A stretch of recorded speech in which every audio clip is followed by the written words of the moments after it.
વહાલ. રમજુએ સકીનાને સગી માં કરતાંય સવાયા હેતથી ઉછેરીને મોટી કરેલી. સકીનાના લાડકોડ તો લોકવાયકા સમા થઈ પડેલા. માતા તેમજ પિતાના બેવડા વાત્સલ્યથી રમજુ પુત્રીના લાલન પાલન કરતો હતો. પોતે કોઈ વાર સૂકો રોટલો ખાઈને ચલાવી લે, પણ પુત્રીને તો પકવાન જ જમાડે. પોતે ફાટ્યા તૂટ્યા કપડા પર 100 થીંગડા મારે, પણ સકીનાને તો ફૂલ ફટાક બનાવીને જ બહાર કાઢે. નમાઈ પુત્રીને જરા પણ ઓછું ન આવે એની તકેદારી રાખવા માટે રમજુ એને અચ્છો વાના કરતો. સકીના કાખમાં બેસવા જેવડી હતી ત્યાં સુધી તો રમજુ એને 24 કલાક પોતાની સાથે જ ફેરવતો. કોઈના સામૈયામાં શરણાઈ વગાડવા જવાનું હોય તો પણ સકીના એની કોખમાં જ બેઠી હોય, અથવા તો પિતાના ગળામાં હાથ પરોવી પીઠ ઉપર બાજી પડી હોય. રમજુ વરઘોડામાં શરણાઈ વગાડતો હોય કે ફુલેકામાં ફરતો હોય ત્યારે એની પીઠ પર વાંદરીને પેટે વળગેલા બચોડિયાની જેમ વળગી રહેલી આ બાળકીનું સુભગ દ્રશ્ય તો વર્ષો સુધી આ ગામમાં સુપરિચિત થઈ પડેલું. સાચી વાત તો એ હતી કે શરણાઈ તેમજ સકીના બંને આ વિદુર આદમીની જિંદગીમાં તાણાવાણાની જેમ વણાઈ ગયા હતા. શરણાઈ અને સકીનાની હાજરીમાં રમજુ પોતાને આ દુનિયાનો શહેનશાહ સમજતો. ઘણી વાર નમતી સંધ્યાએ પોતાના કુબાના આંગણામાં બેઠો બેઠો રમજુ કેવળ મોજ ખાતર શરણાઈમાંથી સૂર છેડતો, સકીનાને રીઝવતો. બાળકી ગેલમાં આવીને કાલું કાલું બોલવા લાગતી. એના કાલા ગેલા બોલમાં રમજુ મૃત પત્નીની પ્રેમ પ્રચુર વાણી સાંભળી રહેતો. આ રીતે શરણાઈ રમજુ મીર માટે કેવળ રોટલો રળવાનું જ સાધન નહોતું.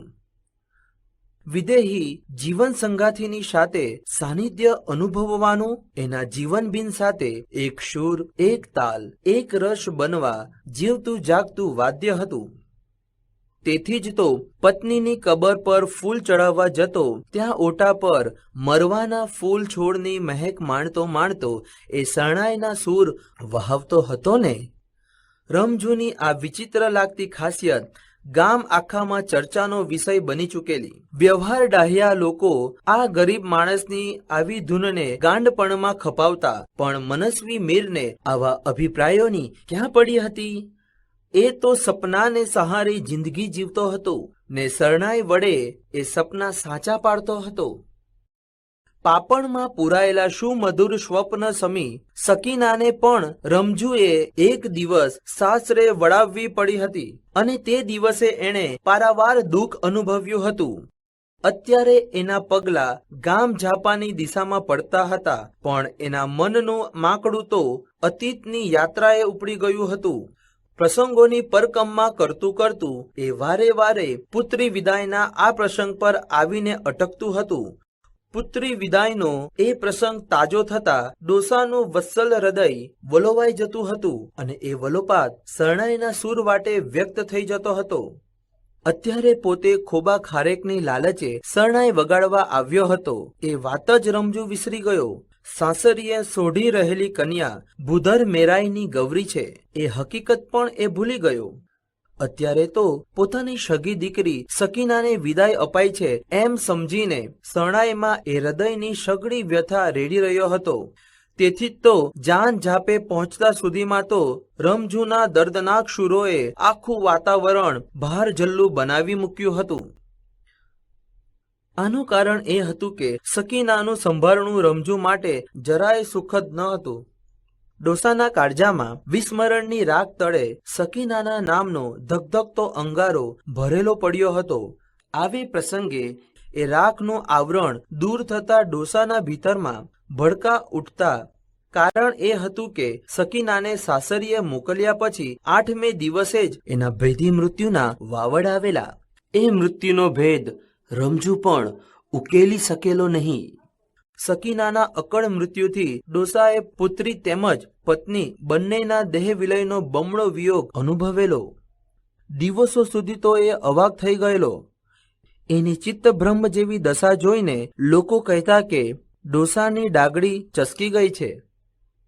તેથી જ તો પાદરમાં પહોંચ્યા પછી રમજુએ શરણાઈની તાન ઉપર આમથી તેમ ચાલવા માંડ્યું ત્યારે લોકોએ એને ગાંડામાં ગણી કાઢ્યો ને પીપળા હેઠે ગાડું થોપ્યું. ગૌરીને સરકી સમોવડી સહિયરો એક પછી એક વિદાય આપવા આવી. સૌ બહેનપણીઓ ગૌરીની નજીક જઈ ગોઠિયણના કાનમાં ધીમી ગોષ્ઠી કરીને આંસુ ભરી આંખે પાછી આવતી હતી. ઘરચોળાના ઘૂંઘટાની આડસે રડી રડીને ગૌરીની આંખો લાલ હિંગડા જેવી થઈ ગઈ હતી. એ તો અત્યારે જ ખબર પડી. હિભકતી પુત્રીને જોઈને માતાનું હૃદય હાથ ન રહ્યું. સાથે આણેલી ટબુડીમાંથી ગૌરીને 2 ઘૂંટડા પાણી પાઈને તેઓ કોચવાતા હૃદયે દૂર ચાલ્યા ગયા. પણ એમની પાંપણ પર આવીને અટકેલા આંસુ રમજુની નજર બહાર નહોતા રહ્યા.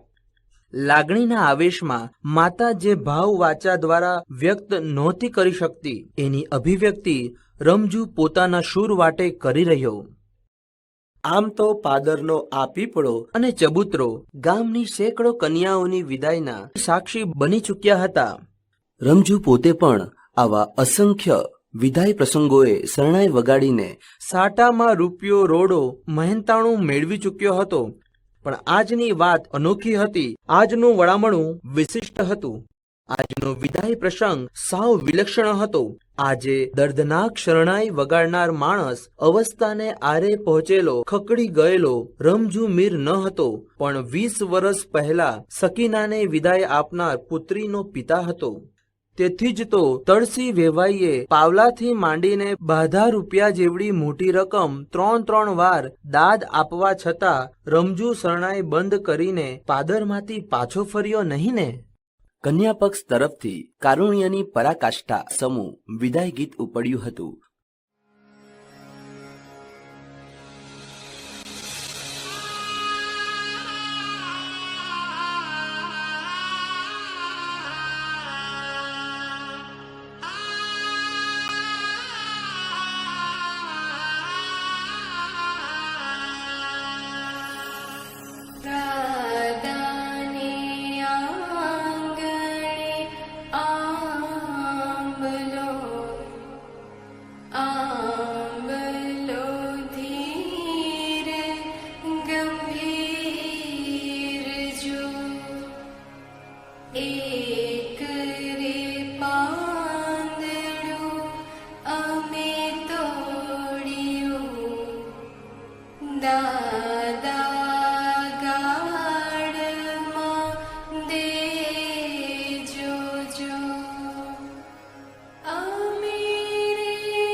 માત્ર ગૌરી જ નહીં, ગૌરીની ગોઠણીઓ જ નહીં, કન્યાના આપ્તજનો જ નહીં, પણ સીમાડાનું સમગ્ર વાતાવરણ જાણે કે ડુસકા ભરતું લાગ્યું. અને મીરની શરણાઈએ આ શોકમગ્ન વાતાવરણ સાથે અજબ સંવેદ સાધ્યો.